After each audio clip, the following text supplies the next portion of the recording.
I'm asking you to see me. You're saying it, but your behavior may not match it. So that's a dissonance. Or publicly, you're willing to criticize but not be held accountable. That's a dissonance. Yeah. Or you have no public interest, but in private, you're willing to dive in. But what the challenges taking place are public. Yeah. So in some ways, I have a need. And that's what I'm asking for. There's a global transformation of consciousness happening right now, and you are a part of it. It's the greatest shift in consciousness this planet has ever seen. And my assignment, my mission is to help you awaken to the infinite nature of your being, love. I help awakening people actualize their spirituality. I see what's there, what's really there, and I share those insights with you. My journey isn't mine, my struggles, my pain. It's all for this moment, for this time, for this place, for us, so that we can come together and reconnect as one, layers of one universe living as we ought, inspired, intrigued, interconnected, intersectional. Spiritual awakening is just the beginning. Spiritual actualization is the evolution. I am Will Rucker, and this is Spiritual Actualization. Let's get into it. What I'd like to ask and get your perspective on, I'm from the other side of the country, so different world. Yeah. But can white people really own the Black Lives Matter movement? When you say own, what do you mean? Can they have full ownership, full partnership, full vested interest in it? I think that in any interest to support, one has to be very, very conscious about intention. And I don't know if intention is always part of everything, but from just a purely philosophical point of view, I can watch behavior come out of a place of intention, and then when their intention is met with their dissonance, meaning that the reality that they've justified beyond their actual intention, which means they've moved out the scope of what they're intending to do. I can only control me. Yeah. So I can say I want to support, let's say, a Jewish cause. I want to support these Jewish people in Israel and Palestine, whatever the context might be. I'm a guest in their cause. I am entitled to nothing in their cause. My act of compassion has to come from a place of non-attachment in a way, meaning that I can't make it about me. So when I'm in that room, if I'm allowed in that room, when I'm in those discussions, if I'm allowed to be in those discussions, and I'm deliberate about that language, I'm owed nothing. Because if I'm genuinely here to support a people seeking liberation in any way, on no level is it about me. In particular, if I am a recipient of privileges that those people do not have. So with that in mind, how much is too much? And what I'm asking in that question is really, I'm in it with you. You know, I'm a guest, as you mentioned, and I'm supporting the cause. I don't have, the attachment piece, but I want to be actively supporting your cause. I want to make a difference. And yet every time I misstep, your people criticize me. Your people tell me, sit down, take a seat. Your people harass me. Yeah, I've heard that language. How do I reconcile that? Yeah, so in particular, when I've had conversations with people who have an interest in allyship, why does any of those things bother you? Why are the critiques an issue? Because you have to recognize, I'd imagine at least at some level, if you're genuinely interested in support, you have to recognize that the group is only advocating to the extent they're advocating because they experience critiques out of the nature of not being the privileged. And the word you use, genuine, I think is the distinguishing factor. We worry about virtue signaling and all of that, but I think it's when the heat is on, when the pressure gets there, is when we can determine whether this is a genuine ally or an ally out of convenience. Right. And so I give no one passes. As I stated in the other podcast, and it's a position that I hold personally, which is you're accountable not to your intentions, but to your practices. I would certainly consider your intentions because that matters because you're a whole human. And on that level, you always have room. You are accountable, however, to your practices. And if in the face of challenge. Let me ask you a little bit on that. Yeah, certainly. The accountability to the practice, I'm with you 1,000% on that. And I think intention is so critical. Indeed. And so, for example, we'll talk about Starbucks, so that's been in the news lately. They're my beverage of choice in the morning. They treat me kindly when I come. I feel like family. They know my order, all of that, right? And they've been wearing Black Lives Matter on their aprons. So today I go and I'm like, hey, are you guys not supposed to be doing this? And they're like, we didn't know we weren't supposed to until we saw it on the news. And then, of course, they reversed course. And so I wonder if it's the practice that really mattered or the intention in that, or how do you view that? Yeah, so I would say that people, I'll say three things if you don't mind. Mm-hmm. One, I do not have the energy personally to determine every human's interaction. I'm not even invested in that on a personal level. I think that everyone has to figure out what role that they play. I believe in continuity and I believe in accountability. So if a company postures as being about something, but when you look into the fine print of that company, they have no interest in actually practicing that. They are to be held to the fire. The only reason to reverse course is because you recognize the course that you were on was not proper. Should they be given a pass? Or maybe not a pass, but should they be allowed the opportunity to correct? So this leads to point number two, which is to not confuse symptoms embodied by individuals as the institution at whole. Because in a way, we're all symptomatic. If I grew up in a community, and I've met plenty of people across the spectrum of diversity that could exist, and I'm grateful for that. International, domestic. You could easily grow up in a pocket of anything in any context. I've known people who grew up in the UP in Michigan, for instance. Man, there was no people of color really around them. So any context for prejudice is coming out a bit differently. I can recognize this differently than someone who grew up in inner city Los Angeles. When I say inner city, the city, the actual city itself. Okay. Not the county. Los Angeles City. I didn't even know there was a difference, so thank you. Oh yeah, Los Angeles City, LA County. Okay. Which consists of Gardena, Burbank, Compton, et cetera, et cetera, et cetera. Gotcha. Yeah, so it's a wider spectrum.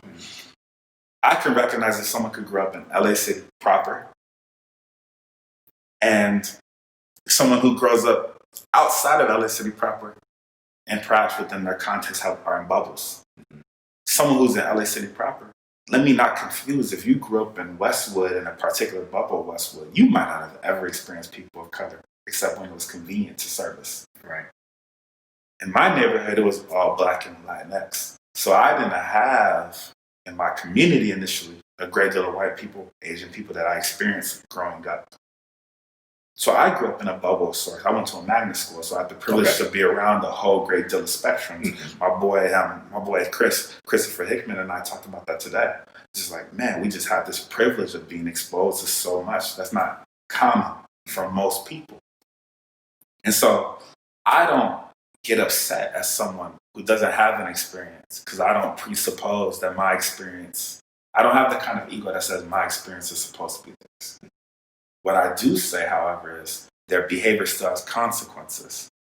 And if they proclaim, as many people do, to believe in something, then they're accountable to their practices, not their belief in and of itself. To me, that seems far too convenient. To just say, well, I believe in something. Someone could easily say, I believe. This happened to my wife the other day.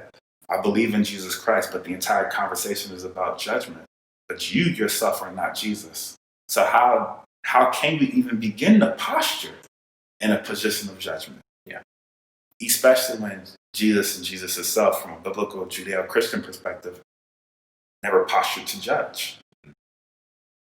Right? So I believe that you can recognize individuals, those people working at Starbucks, man, I don't know what their intentions are when they work at Starbucks. They're just trying to get the bag. I really don't know what they're going for, but I can understand that they're not the people in the room making decisions around the public position of this company. And if somebody wants to hold the company to the fire, I'm fine with that. And I can understand that and still offer compassion to those who might lose their jobs in the wake of that, because that's challenging. And I feel for those people because I know what it's like to not be employed. I know what it's like to have genuine interest in just providing and not being able to. And simultaneously, scaling it from the top down to bottom up, I can look at the individual and say, but if there's a way for me to push you to think differently in your day-to-day practices with people, I want to, because we've also seen that there have been instances where Starbucks employees have not practiced well in terms of compassion. Yeah. And so they're not mutually exclusive. And a lot of the conversation tends to be mutually exclusive because it's just convenient for us to say, I need to know what box you're in and just put you there. And what I seek to try to get people to understand is the nuance is the harder part to navigate, and that is what we need to dare to be. I call that the intersection. Yeah. Yeah. It's so fascinating just listening to you process these things. And for me, there are so many different issues that are, as you mentioned, symptoms of a bigger issue. And so what do we focus on? Where do we start? That's a good question. I think that oftentimes when I hear that premise is I have a tendency for people to express this feeling that there has been nothing already in momentum. You know, it's like, where do we start? It's already started. I'm so glad you said that. Wherever you are, it's already in momentum. Enter from where you are. You can't stand from any other position than where you're sitting. So stand from where you sit is what I tell people.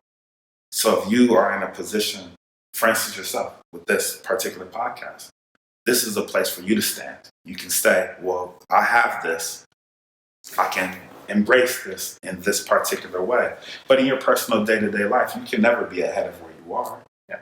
In your own work, in your own peace of mind. Someone might see you post online and confuse that for being in a place of peace because you might offer compassion. You might, on a personal level, be reconciling within yourself, triggers that you might witness in the external world, while still trying to offer the very thing you believe and practice. They're not, like I said, they're not mutually exclusive. And so what I tell people is take an honest look at where you are. If you fear confronting truths that are different than yours, that's where you need to sit. What's holding you back? Why are you, the words that I used before, why are you so fragile? What do you fear? What are you trying to hold on to? Because in truth, if you can't let go, that denial of something means that you cannot honestly look at something. If I have to deny, it's like me saying, you know, I can't talk to people who wear blue jeans.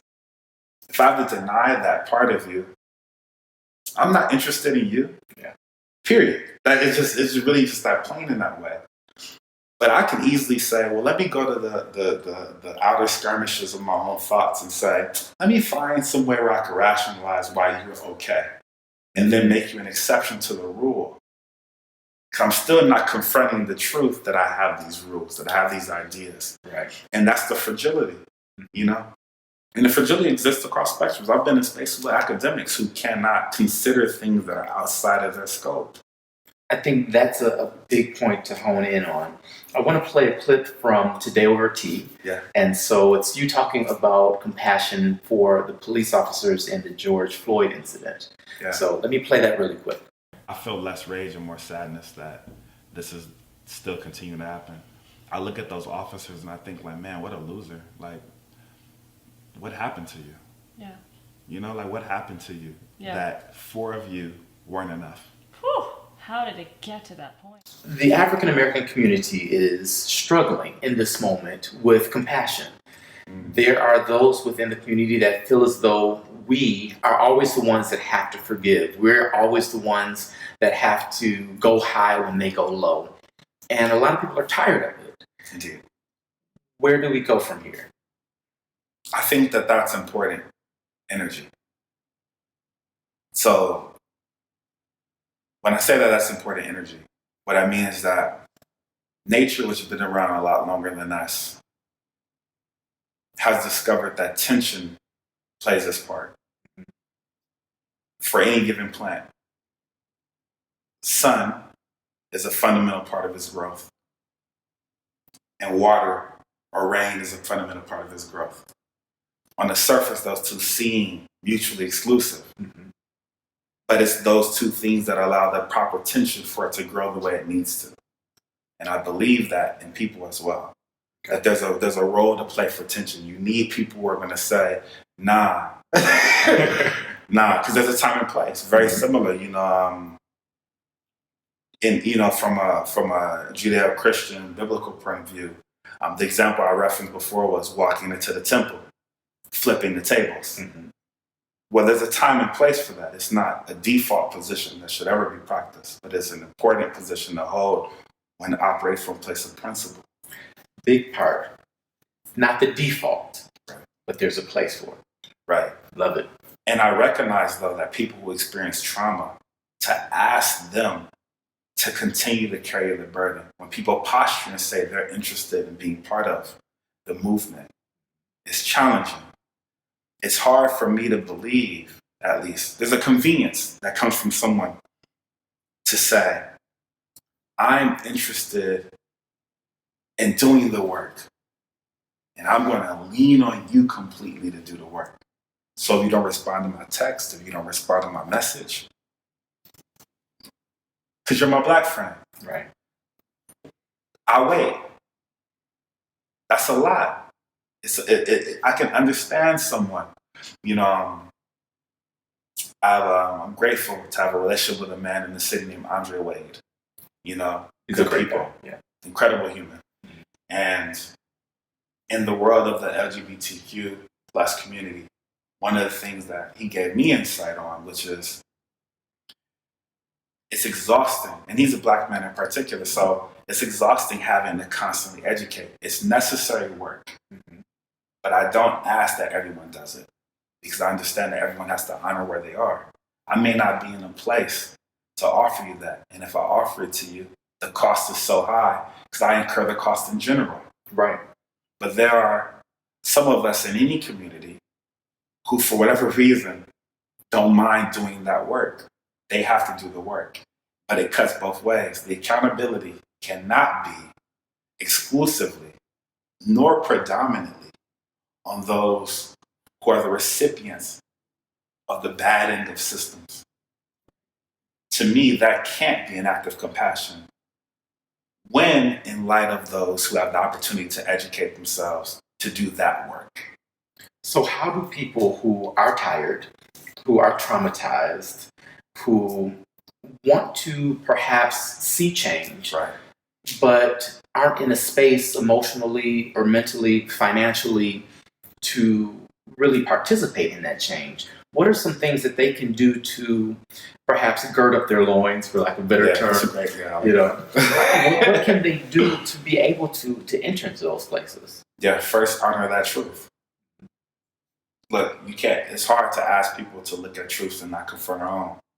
It's actually easier to ask people to honor ours than it is to honor our own. So I can practice love with a stranger in a way that's easier than me practicing unconditional love with my mother. It's just easier. So let me not act as if the work still isn't being done, but for me to show up for my mom, if I can learn to practice that most intimate truth, that hardest, most challenging truth that isn't loud, it's not sexy, nothing public about it. That work, for me, that's where I start. I always start where I'm at.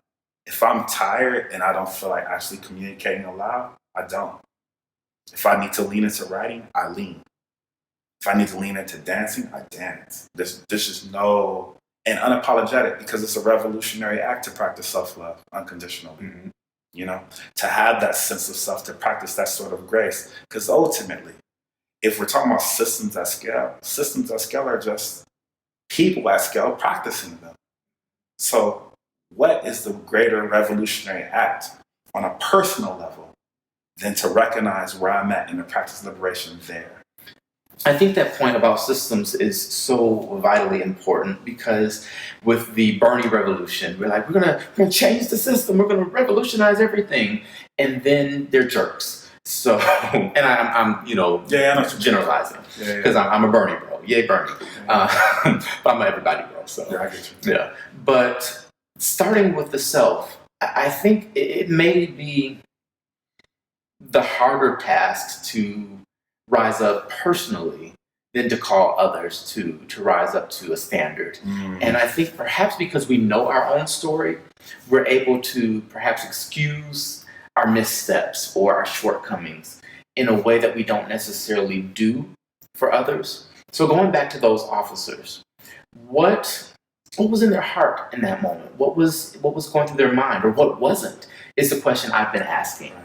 Because when I look at the officers I'm in a relationship with, all of them are overworked and underpaid. Right. All of them are emotionally exhausted. They've all seen things that I wouldn't want to see in my worst nightmare. And they live that on a near daily basis. Right. They're the ones that go into the scenes to clean it up. And then, everyone else kind of comes in. And so for them to even try to employ compassion in the way that I think that word is used is a near impossibility. And so I think that there should be a measure of grace given and extended, and that accountability piece is still there, because I don't think that it excuses bad behavior. Right. And I think that we as a culture need to reevaluate and create systems that support them in new ways. If you're a soldier, you don't go to war for your entire life. But if you're an officer, then you're on the streets or whatever for a good portion. I mean, you can get promoted and change duties, but generally, you're on the beat for years on end. Right. Talk us through that. Yeah, so a couple layers. One, for those who are on the brunt end of perhaps a system that's not even honoring those officers. Compassion can feel like a pass. Because oftentimes when we discuss compassion, it is almost separate, if not completely, quite to an aggressive extent, from accountability. That is an either or mentality. And I don't know if it has to be that way, though I haven't completely fleshed out what that looks like. There are instances people have talked about having councils of people who review behaviors of officers in any instance in which violence, particularly casualties, is part of. Having a council of people say, we're going to look into this, and then we'll determine if it needs to move to the next step of getting a lawyer involved. Typically there's a lawyer who's part of it, and then moving it to a state level of saying, you're accountable, or a district level, you're accountable. Because that behavior, once again, it's like symptoms. I look at those officers and I think, dang, like, 4 of you were not enough. Like, it blows my mind to think, like, and how many instances have we seen that? How many instances have we seen? Because very seldom a single officer. Right. The most public examples when we're talking about officers in particular is usually there's a group dynamic to it. Why are you not amongst your trained selves, immersed in understanding that other people are not trained in this? That's the big thing. Is how is it that officers who are trained to handle intense situations expect more from the general population than they give? But see, this is why the accountability is there. Because they're in a lot of those instances what we're witnessing is an ask of obedience, not respect. Respect is a practice that requires both people to recognize one another. You're an officer, I'm a civilian. You got a job to do. I have a place to play, but I'm not obedient to you. I am not your liege. I am not your servant. I am not here for that dynamic. But that dynamic plays out in a great deal of instances that we witness publicly, where it's I'm making a point. Well, that ain't got nothing to do with the actual job. But in fairness, talking about the military, those soldiers who go to war, are their needs met?